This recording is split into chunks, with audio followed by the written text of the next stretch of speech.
Hola, bienvenidos nuevamente a nuestro podcast, en este capítulo en donde vamos a hablar con el doctor Eloy Vázquez y con el doctor Delfino Flores de algo que literalmente sostiene nuestras vidas, que es la columna vertebral, ¿no? Y aquí vamos a hablar de dolores lumbares, de hernias, de ciáticas, de cosas, pero principalmente de cómo podemos recuperar la calidad de vida, porque todos los que hemos tenido eventualmente un dolor en la columna sabemos que es complicado. Y bueno, pues hoy contamos con la presencia de dos cirujanos de columna expertos que pues, colaboran con nosotros en el Hospital San Angelín Universidad y en el Hospital San Angelín Satélite. Y me gustaría, Doc, que nos ayudaran con una breve semblanza. Me parece importante que todos los que escuchan el podcast puedan entender qué se requiere para que un cirujano opere columna. Y así podemos platicar también un poco de cuál es su background, de dónde vienen ustedes, qué tuvieron que estudiar para tener cirugía, para poder hacer cirugía de columna. Hola, gracias por la invitación. Estamos muy contentos aquí en el Hospital San Angelín.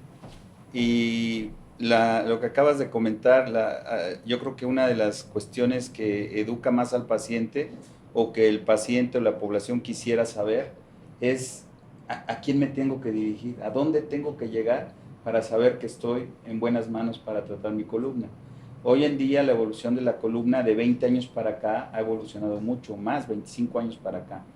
¿En qué ha evolucionado? Que la misma práctica médica y los mismos profesionales de la salud se dieron cuenta que la rama en la columna vertebral es un área aparte, tanto de la ortopedia como de la neurocirugía, y que necesitaba una especialización muy fija, muy específica en la zona, ¿sí? Y eso lleva cierto tiempo. ¿Qué quiere decir eso? Pues que se convirtió o se está convirtiendo en un área de especialización. Hoy en día ya tenemos los cursos para formación de recursos humanos para la salud como cirujanos de columna. Cada vez hay más. Hoy el Hospital San Angelín Universidad ya tiene ese curso, del cual nosotros somos titulares y a punto. Pero lo importante de esto es de que la población en general lo que debe de saber es que un buen especialista en columna, hablamos de cirujanos de columna, pero la verdadera palabra es especialista en columna. No solamente es operar columnas, sino saber cuándo no operar la columna y cuándo el paciente puede salir sin un tratamiento quirúrgico y tener un mantenimiento en su columna o hacer lo posible para no llegar a una enfermedad en la columna. De acuerdo. ¿Qué especialidades son qué especialidades son las que pueden dedicarse al tema de cirugía de columna? Entiendo que neurocirugía y ortopedia Y con alguna ortopedia. especialidad. Sí, En su caso, ¿ustedes qué estudiaron? Nosotros somos ortopedistas, yo soy ortopedista, el doctor Eloy igual es ortopedista, hay compañeros neurocirujanos, pero la realidad, hoy todos lo sabemos, ni un neurocirujano ni un ortopedista está capacitado para operar columna. Es una subespecialidad. Es una subespecialidad. Okay. Cualquiera de los dos, tanto un neurocirujano como un ortopedista, tiene la posibilidad de hacer el curso de especialización. Y ese curso de especialización, hoy en día estamos cayendo ya en una conciliación de que debe de ser mínimo de 2 años. Hoy hay cursos todavía de 1 año para ser cirujano de columna. Pero los cursos más serios, avalados por universidades de mayor prestigio, piden 2 años de formación. De acuerdo. En ese momento, ese neurocirujano o ese ortopedista tiene la capacidad de tratar la columna de una manera integral y con alta resolución, tanto quirúrgica como no quirúrgica. De acuerdo. Es muy importante que la gente que nos escucha entienda que si tiene problemas de columna tiene que revisar o tiene que recurrir a un especialista que lo revise, ¿no? Así es. Doctor Eloy, a ver, dime, ¿por qué la columna, los temas de columna se han convertido hoy en un problema tan frecuente de salud? Buenos días, gracias por la invitación. Quiero abundar un poco en lo que comentó el doctor Delfino. El ser humano ha sufrido de dolor de espalda prácticamente desde su evolución, ¿no? Desde la evolución de 4 patas a ser un ente bípedo. Ahí empieza la patología de columna, ¿sí?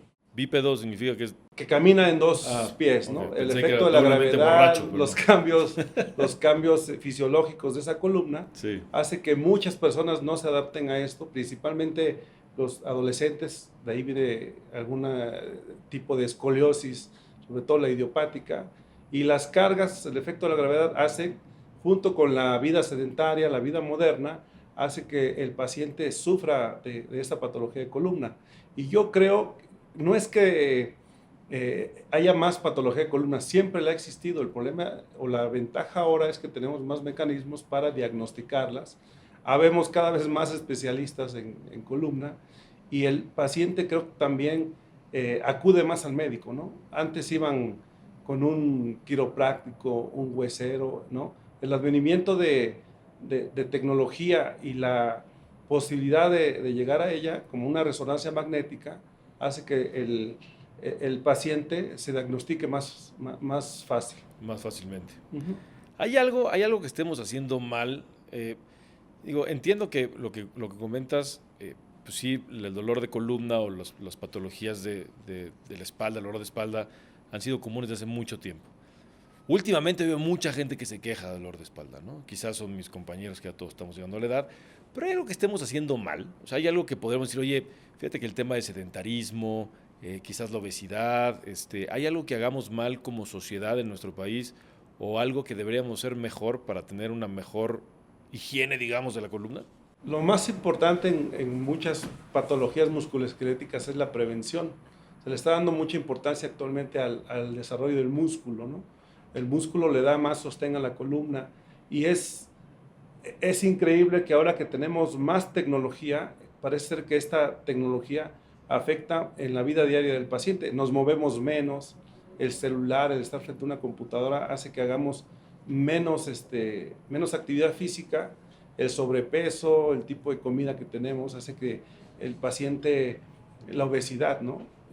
Afecte mucho el tema de la columna. Doctor Delfino, para la gente que nos escucha y que tiene un dolor de espalda, ¿cuándo debería de entender que ese dolor de espalda quizás es algo más complejo y acudir con un especialista? O sea, porque un dolor de espalda puede durarme, a lo mejor es una contractura, puede durar un poquito tiempo y esa contractura se quita en un par de días, pero ¿cuándo le recomendamos a un paciente que en efecto acuda al doctor o que acuda a un especialista? Mira, la estadística, hay un dato muy importante. A nivel mundial, la lumbalgia es dolor lumbar, dolor de la espalda baja. Okay. Es la segunda causa de consulta después de la gripe, después de los 40 años.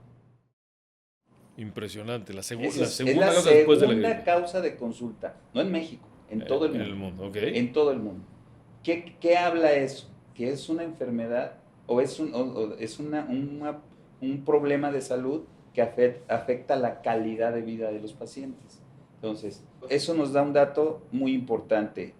Si nosotros tenemos dolor de espalda antes de los 40 años, algo nos está pasando, ¿sí? No estamos en esa estadística todavía. Sí. Hay que acudir más pronto al especialista para ver por qué estamos fuera de la norma, fuera de las estadísticas. Entonces, una recomendación sería, si alguien tiene dolor de espalda antes de los 40 años sí, y no se ha dado un golpe o y no hay una causa específica, es mucho más importante diagnosticarse. Okay. Después de los 40 años, ya sabemos que la mayoría de los pacientes, el 80%, va a tener un dolor de espalda en algún momento de su vida. Si este dolor de espalda se vuelve repetitivo es de 2-3 veces en 7 días de la semana, hay que acudir con el especialista. ¿Por qué? Porque en este momento ya podemos tener una enfermedad que ya está avanzada y está en proceso de evolucionar a dar mayores problemas que van a alterar la calidad de vida del paciente. La importancia de la columna, como en cualquier otra actividad ortopédica, es que altera la calidad de vida del paciente. No hay que esperar a tener una muy mala calidad de vida para decir, ya no puedo ni caminar, doctor. Puede ser muy discapacitante, ¿no? Sí, es muy discapacitante. Sí. Entonces, si nosotros estamos notando que hay pequeños movimientos que nos dicen, ay, me está doliendo, ay, me molesta, no es estar incapacitado, es que ya me está dando una alteración en mi calidad de vida. Es el momento de ir a revisarnos la columna y que nos den un diagnóstico preciso. Una cosa muy importante que debe saber la gente, hay 2 palabras que ocupa mucho la gente cuando tiene un problema de columna, tomando en cuenta la lumbalgia. es una, lumbalgia y dos, ciática. Sí. Es que estoy enfermo de la ciática. Es que estoy enfermo tengo lumbalgia.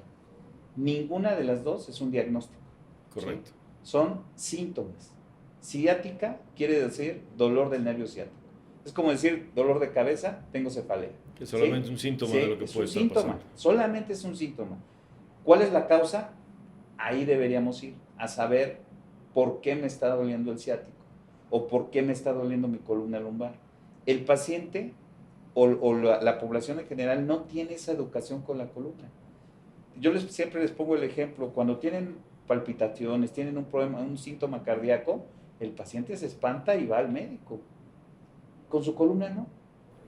Con su columna no se espantan. Se aguantan. Y al contrario, andan buscando tratamientos, ni siquiera tratamientos.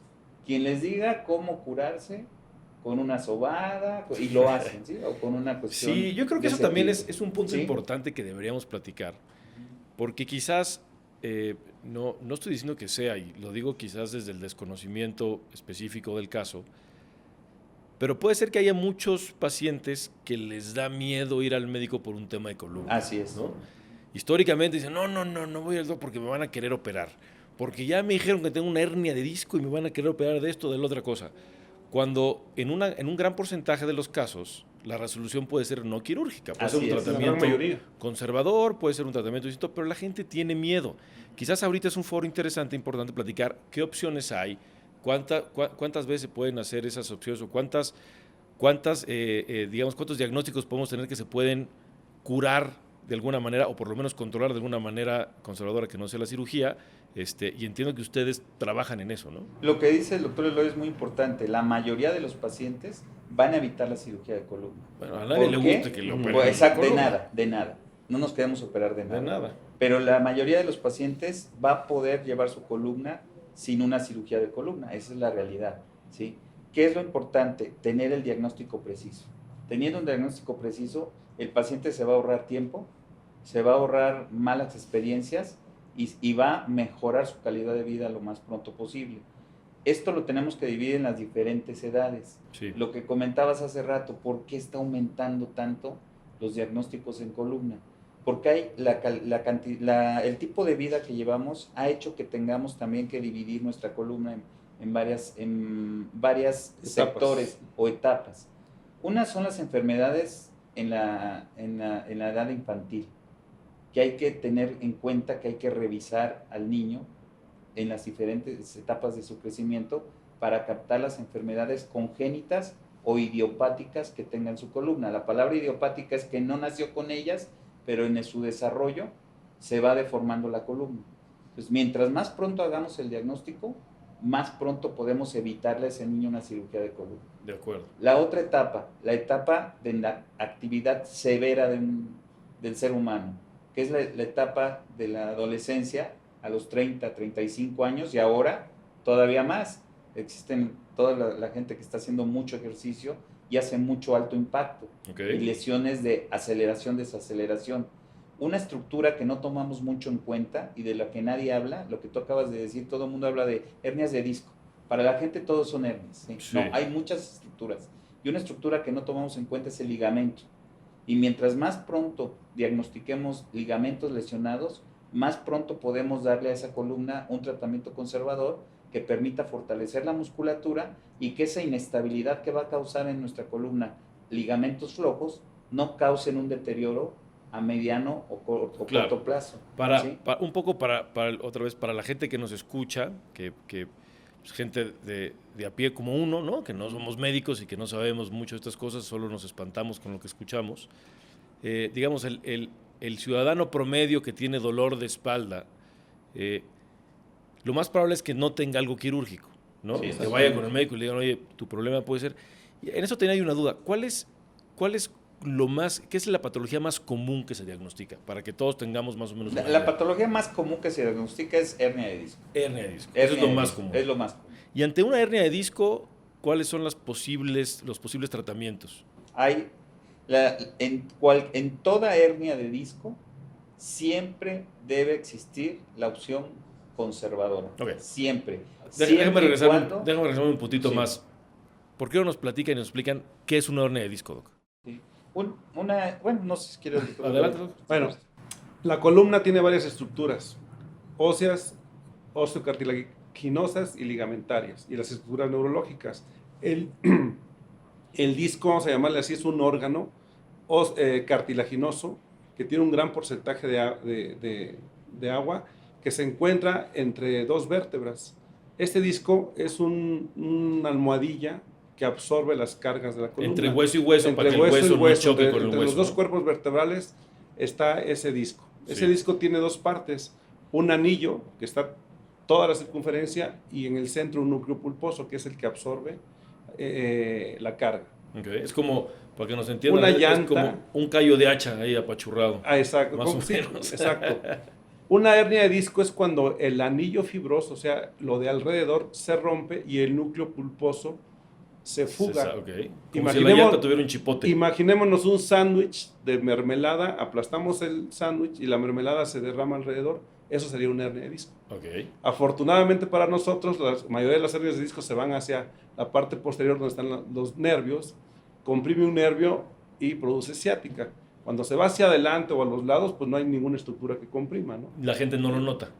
No lo nota ni se entera. No lo nota. Se va hacia adelante. Exacto. Cuando se va hacia atrás, aparece la ciática. Okay. ¿Sí?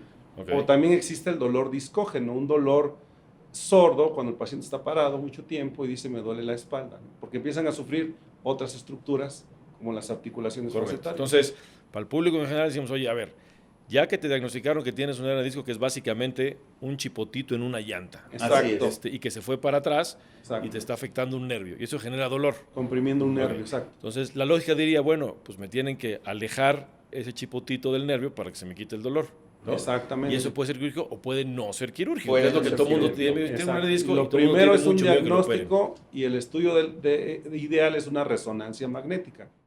Correcto, una resonancia magnética que ve, o sea, más allá del hueso, ve las estructuras blandas de la columna, exacto, donde se aprecia las hernias de disco. Ok. Y entonces, ¿qué tratamientos existen, doctor Delfino, para esas situaciones? Volvemos otra vez a la estadística. La estadística dice, esto también es bien interesante que lo sepa el paciente, que la mayoría de las hernias de disco sintomáticas, la literatura dice que después de 6 meses, la mayoría va a mejorar. Ok. La mayoría va a mejorar. Eso tiene sin hacer nada. Sin hacer nada, sin que uno haga nada, ¿sí? Entonces eso le debe dar la tranquilidad al paciente de poder tomar decisiones de tratamiento y esperar la evolución natural de la enfermedad. Okay. Así se llama. ¿Y mejoran? Una duda, ¿mejoran porque la hernia se hace más chica sí, o porque...? Sí, porque la hernia se hace más chica. Como lo dijo el doctor Eloy, el disco es una estructura llena de agua. Sí. ¿Sí? Ese disco se va a ir desecando. Okay. La evolución natural de la enfermedad habla que un disco lesionado pues va a pasar a ser una enfermedad degenerativa del disco. El disco se va a ir secando, se va a ir colapsando y eso va a llevar a otra enfermedad más adelante. Pero si se quitan los síntomas, no hay que hacer nada. Hay que mantener nuestro peso, fortalecer musculatura, buenas posiciones posturales y de esa manera, exactamente, y de esa manera llevar la enfermedad lo más lejano posible, o los síntomas lo más lejano posible. Entonces, tomando en cuenta esto, pues lo primero que hay que hacer con este tipo de pacientes es el diagnóstico, que el daño neurológico, o la alteración neurológica, no el daño, la alteración neurológica sea solamente sensitiva. Lo que cambia todo y que hace el paciente quirúrgico es que pueda tener alteraciones neurológicas motoras, de movimiento. Para que nos entiendan también, lo que nos están escuchando es, el nervio puede doler porque lo están tocando, ¿no? Si solamente duele, se puede mejorar. Pero si ya apachurró demasiado el nervio... Y hay síntomas neurológicos... El nervio se puede enfermar, ¿no? Y puede perjudicar el movimiento del paciente. Y ahí es cuando la indicación... es quirúrgica de entrada, ¿sí? Entonces, es el menor de los casos. Si el paciente tiene los datos a los que nos estamos refiriendo, hay que meterle un programa de terapia física específico al disco que tiene para tratar. Hoy en día hay muchas tecnologías para esto, siempre ha existido la terapia física, pero ahora hay demasiada tecnología de última generación que hace la diferencia. Sí. Hoy en día están en Estados Unidos, aprobada por FDA, máquinas de descompresión espinal, Ok. que son aparatos muy sofisticados, hechos con tecnología, que lo que van a hacer es, por un sistema de vectores, descomprimir suavemente el disco con unas fajas especiales. El disco se va a ir movilizando y eso va a hacer de que deje de tener presión sobre los nervios. Se llama presión negativa. Okay. Ese es lo más sofisticado que hay, conservador. O sea, separa las vértebras para que el disco se pueda acomodar para que el disco nuevamente. se vuelva a acomodar. Okay. ¿Sí?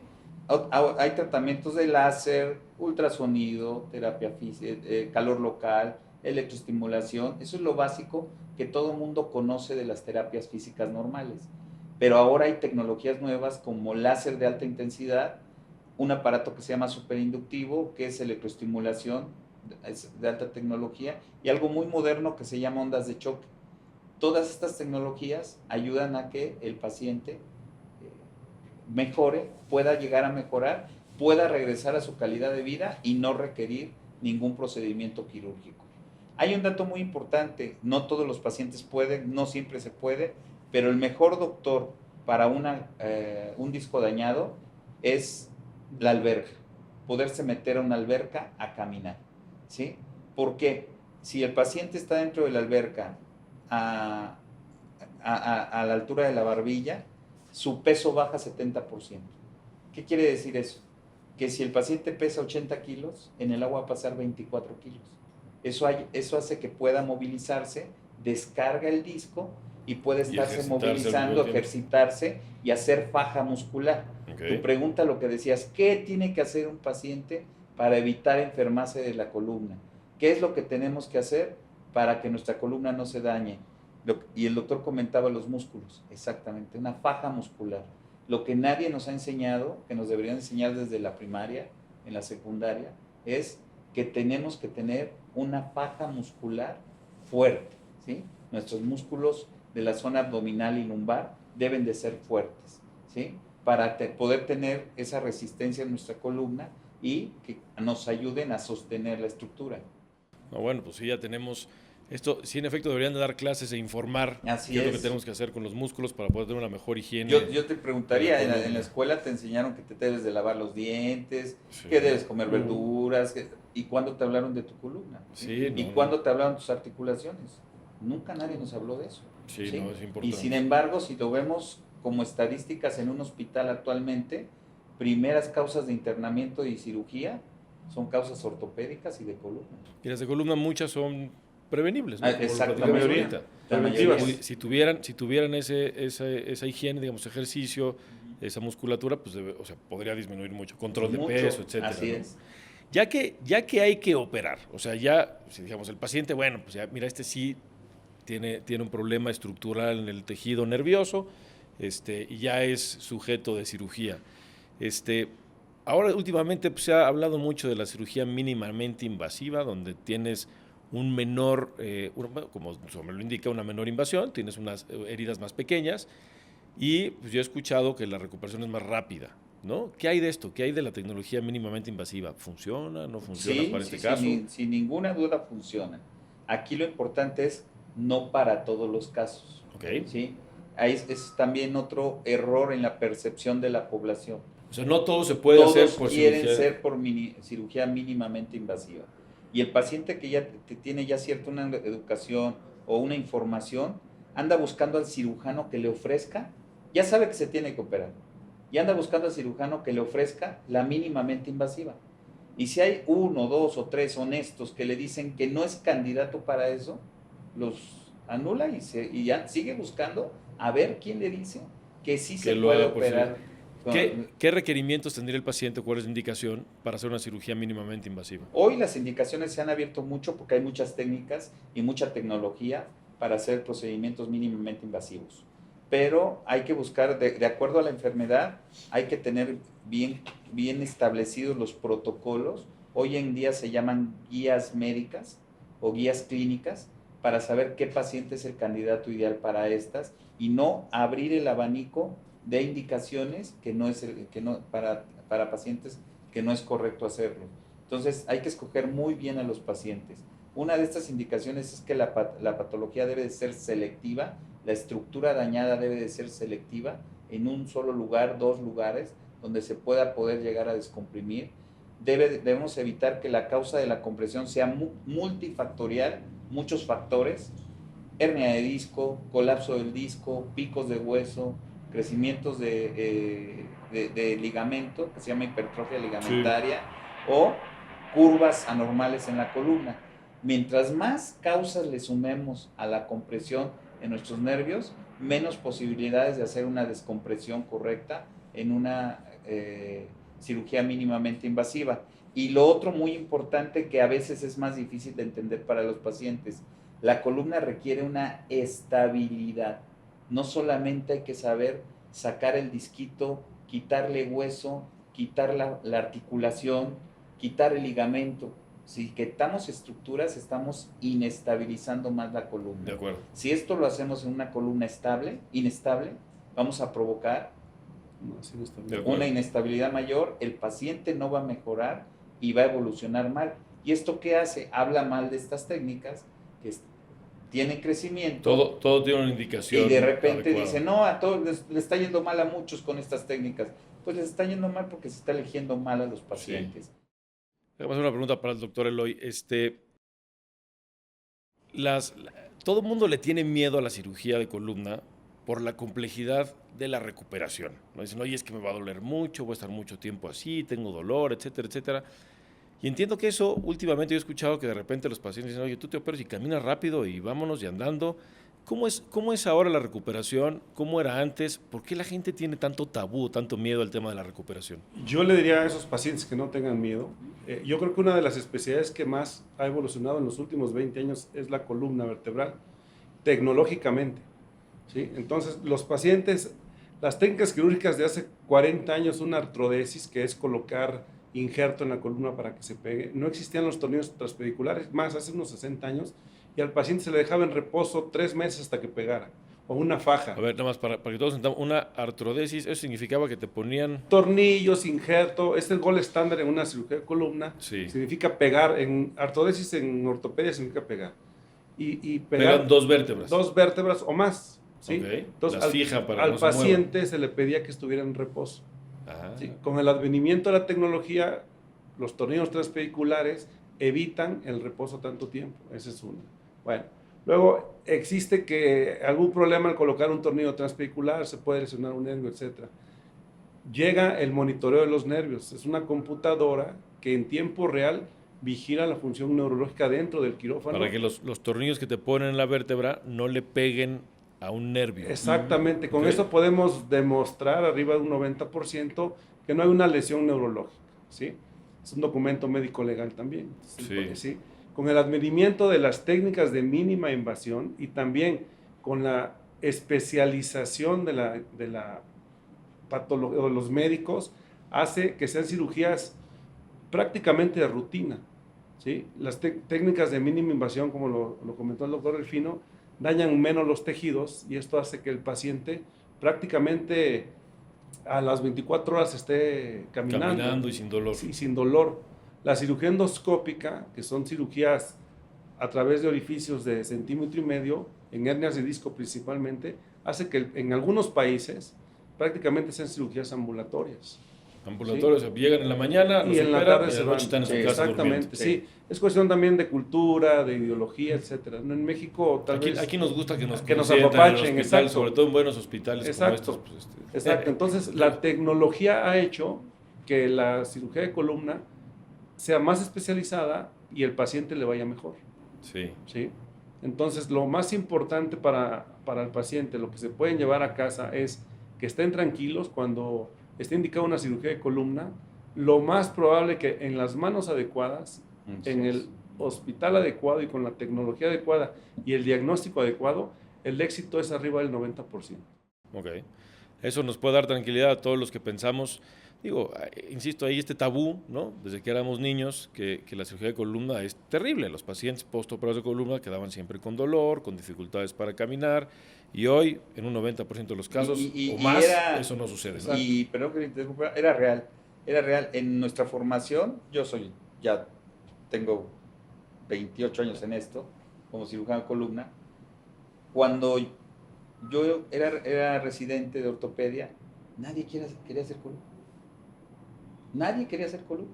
Era en Tenían miedo a todos los lados. resultados. Porque exactamente, eran cirugías extraordinariamente largas, extraordinariamente sangrantes, extraordinariamente complicadas, y el resultado de los pacientes que se veía no era el que un médico quisiera para sus pacientes.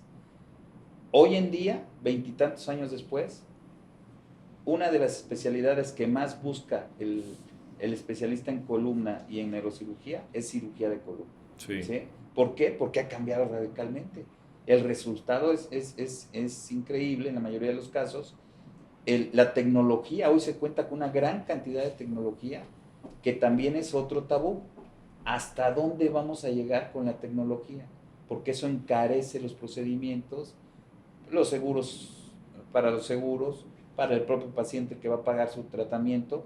Hay que tener mucha conciencia de saber qué tecnología es realmente la que debo ocupar para mi paciente y no sobrepasarme en uso de tecnología, que lo único que va a provocar es encarecer la cirugía para mi paciente o para el seguro, que al final de cuentas lo terminamos pagando todos los que tenemos un seguro de gastos médicos. Eso es algo muy importante.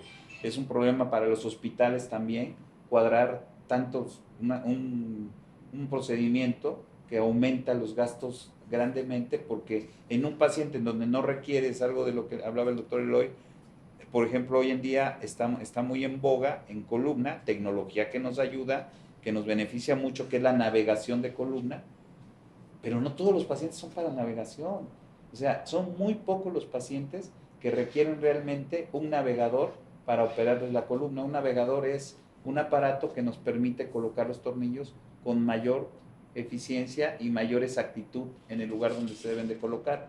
Pero en una columna que no está demasiado deformada, que no tiene ciertas características, la posibilidad de colocar mal un tornillo es muy baja, entonces bajamos manos los costos. expertos. Manos de expertas, expertos, ¿sí? claro. Entonces, son cosas muy importantes en una cirugía. Lo que quiero reafirmar ese dato es, primero, es el diagnóstico correcto.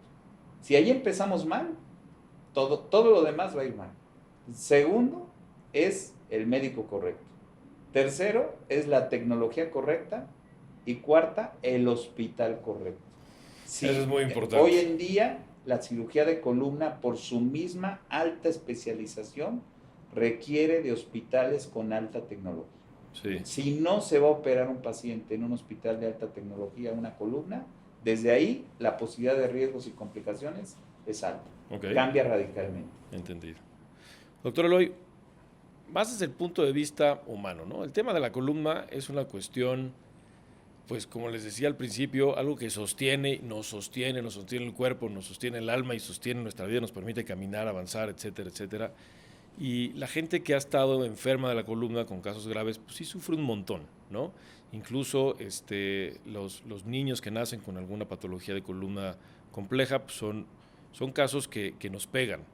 Sin entrar en confidencialidades, ni mucho menos, ¿qué casos recuerdas, doctor, que te haya marcado y que hayan hecho ustedes una diferencia en términos de tratamiento y que te sientas muy orgulloso de lo que hicieron? Híjole, no me acuerdo de uno en particular, me acuerdo de varios. Yo me formé en un hospital público en el Distrito Federal, donde llega gente, generalmente llega de escasos recursos, y me acuerdo de varios pacientes, y principalmente de uno que tuvo la mala suerte de ir en un taxi atrás de un camión, se suelta la llanta del camión y tiene un accidente, le fracturó fémur, columna, todo, y no tenía para los implantes, que es lo más caro, ¿no? Entonces me acuerdo perfecto de él porque puso a la venta su casa. Wow. La familia puso a la venta su casa. Prácticamente no recuerdo el precio, pero regalado para comprar los implantes, ¿no?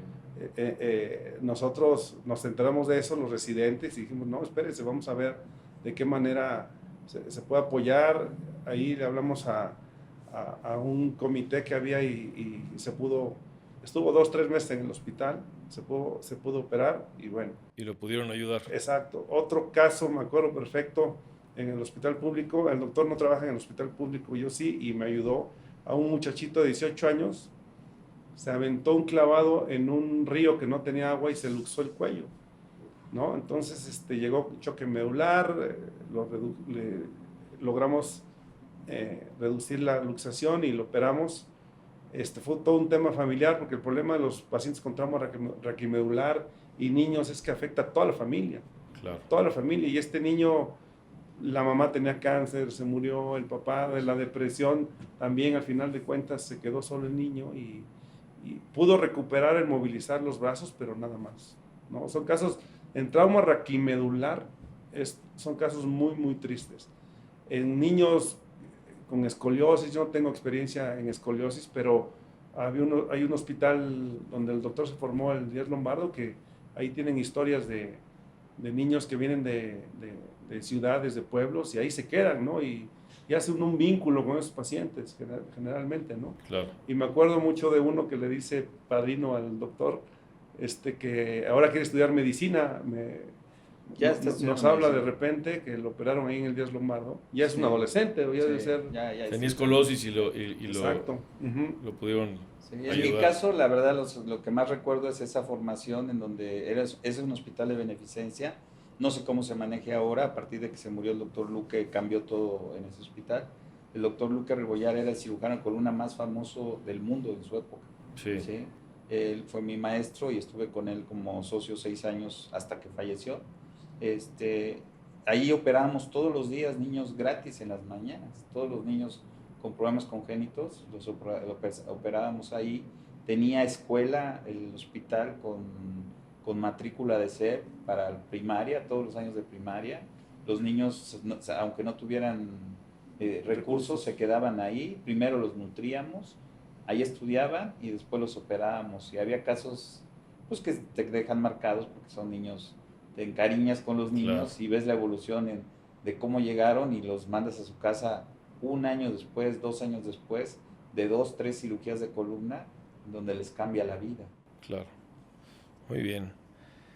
¿Cómo se imaginan que evolucione la cirugía de columna en los próximos años? ¿Qué viene?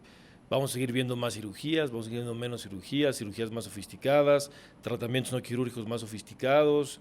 ¿Qué creen que sucede en el tema de cirugía de columna? Yo creo que el futuro, y ojalá así sea la medicina biológica, ¿no? La nanotecnología, el implantar chips para los lesionados raquimedulares, el mejorar o evolucionar las células madre, de alguna manera regeneren el disco. Yo creo que eso es lo que se está trabajando en algunos lados, básicamente, ¿no? Okay. El retardar el envejecimiento del ser humano, ¿no? Muchos dicen que si la gente está teniendo hijos ahorita probablemente puedan vivir 150 años con los avances tecnológicos que van a empezar a suceder, ¿no? Parte de la medicina actual es mantenerse sano para poder recibir la tecnología próxima. Exacto. De rejuvenecimiento o de mantenimiento, aumento de la longevidad de vida. No dudo que los chinos ya tengan algo. Yo creo que hay 2 partes en la columna.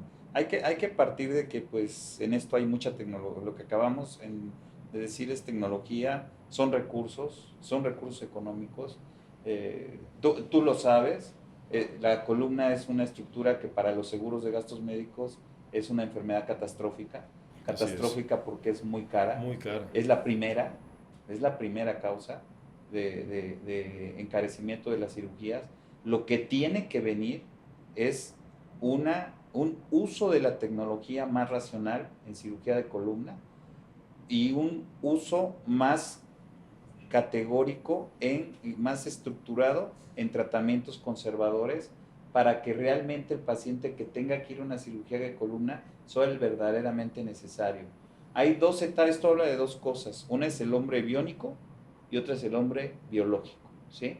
Son 2 cosas diferentes. Los que estamos acostumbrados o lo que creemos que la medicina va a evolucionar a más implantes, a más estructuras que meter al cuerpo, o desarrollo biológico que va a permitir que la estructura mejore y dure más tiempo sin requerir llegar al hombre biónico, al ponerse implantes. Claro, ¿sí? la prevención, el tema del antienvejecimiento. La prevención, tratamientos la regeneración. La medicina regenerativa, todo está en evolución. Hoy en día hay una estructura que se llama plasma rico en plaquetas, es una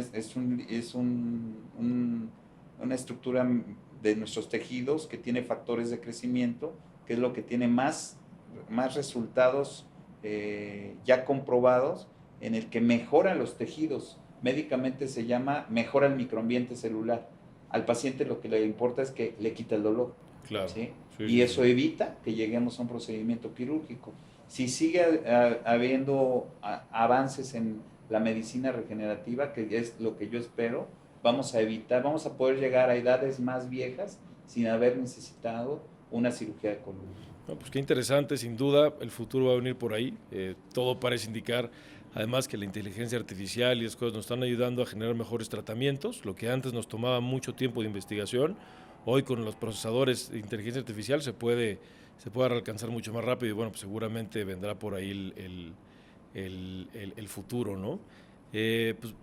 No sé si nos pudieran dejar algún consejo a todo mundo, independientemente del tema del músculo, etcétera, para cuidar mejor nuestra columna. Bueno, yo tenía otra duda. La columna, como decíamos, carga el cuerpo, pero también es como un reflejo del alma, ¿no? La gente que está deprimida de repente está echada para abajo, el estrés y las emociones, y perdón que me ponga un poco poético, pero el estrés y las emociones afectan la enfermedad de columna. Sin lugar a dudas. ¿De qué forma? Sin lugar a dudas. El dolor es el dolor es una causa, es un síntoma muy importante para el paciente. Es la primera etapa de decir, algo me está pasando en el cuerpo. El dolor en columna es totalmente incapacitante y está demostrado estadísticamente que afecta a nuestra psiquis. Está relacionado a depresión, ansiedad, a problemas que pueden llegar a ser psiquiátricos. De acuerdo. ¿Y qué nos recomendarían como resultado final de esta plática a la gente que nos ve, a las 3 personas que nos van a ver este podcast, a mi mamá, a mi tía y a lo mejor a sus familiares también, si les manda la liga? ¿Qué recomendaciones podrían dar para cuidar la columna y para no tener que caer en esto? Pues en mi caso yo les recomendaría lo que hacemos con todas nuestras estructuras, con nuestra dentadura, con nuestros ojos, con nuestro corazón. Hay que buscar un diagnóstico, saber cómo estamos, un chequeo antes de llegar a una enfermedad. Okay. Sería lo ideal. No tenerle miedo a tener un diagnóstico en nuestra columna, porque como lo acabamos de decir, la mayoría de los tratamientos iniciales es tratamientos conservadores, educación postural, hacer faja muscular, darle consejos de qué no debe hacer, que está haciendo mal con su cuerpo X persona. Eso nos va a ayudar a mejorar nuestra columna. 2, si acudir con el médico correcto, ya sabemos que es un neurocirujano o un ortopedista que haya tenido una formación en columna académica y quirúrgica, y que ir con un cirujano de columna no quiere decir que me va a ofrecer cirugía. Un cirujano de columna es el especialista que tiene las herramientas para saber qué paciente es conservador y qué paciente es quirúrgico. Entonces, no tener miedo de tener, 1, el diagnóstico, y 2, la posibilidad de tratamiento. De acuerdo. Y algo muy importante, que cuando un médico especialista le está diciendo al paciente que es quirúrgico, pues sí, el paciente tiene derecho a pedir dos opiniones más para que esté convencido de que se tiene que operar y lo visualice, porque hoy en día la cirugía de columna bien hecha tiene pocas posibilidades de complicación haciéndolo correctamente. Toda cirugía tiene un riesgo, toda cirugía va a tener un riesgo siempre, lo sabemos médicamente, pero hoy en día como cirujanos de columna, créanme que entramos muy confiados al quirófano de hacer lo que sabemos hacer cuando tenemos todas las herramientas en la mano. Muy bien. Y 2, quieren checar quién es el médico adecuado para operarse. Hay una asociación que se llama AMCICO, es la Sociedad de Cirujanos de Columna del país. En donde, ahí me parece que en internet pueden checar los médicos que están en esa asociación. Es mi cirujano, es neurocirujano, es ortopedista, tiene formación en columna y quiero saber si está en la Asociación de Cirujanos de Columna. Con eso el paciente va a tener es donde le podemos dar una mayor certeza de que está en las manos correctas. Okay. Doctor Eloy. Yo le diría al paciente que se mueva, el movimiento es vida, ¿no? Que no importa que tenga 90 años, hay pacientes de 90 años que se ven mejor que los de 50, ¿no? Sí. Que hagan músculo, ¿sí? Esto es de manera preventiva, y que cuando tengan un problema de columna, pues que no les dé miedo ir al médico, no al quiropráctico, no al osteópata, no al nada de eso, un especialista en columna. Hay más de 800 en todo el país. Iba yo a mencionar eso, como cuando agendan una cirugía estética, que corroboren que efectivamente tienes especialidad, igual en columna, y no tiene nada de malo preguntarle al médico si es especialista en columna, ¿no? O sea, porque hay médicos ortopedistas que operan rodilla, cadera, mano, columna y pasean perros los domingos, ¿no? Entonces, no tiene nada de malo preguntarle, ¿usted es especialista en columna? Y si no, actualmente ya se trabaja en equipo, en grupos, en todos los grupos siempre hay un cirujano de columna, ¿no? Sea neuro o sea ortopedista. Muy bien. Pues les agradezco mucho que hayan estado con nosotros en este capítulo del podcast. Esta es su casa siempre. Aquí podemos platicar cuando quieran venir para platicar cualquiera de los temas que nos importan a todos. Una plática muy interesante, desde luego, y bueno, pues nos deja muchos buenos consejos y buenas cosas para los que no tenemos una muy buena higiene, una muy buena postura. Los que nos gustan los deportes extremos, bueno, pues tendremos que cuidar un poquito más esa columna, ¿no? Hasta que haya nueva tecnología que nos ayude a curarla mejor. Perfecto. Muchas gracias. Gracias, y muy contentos aquí en el Hospital San Angelín, donde tenemos todas las tecnologías para poder realizar nuestra práctica con seguridad. Qué gusto. Muchas gracias, doctor Eloy. Muchas gracias, doctor Delfino. Gracias. Hasta luego.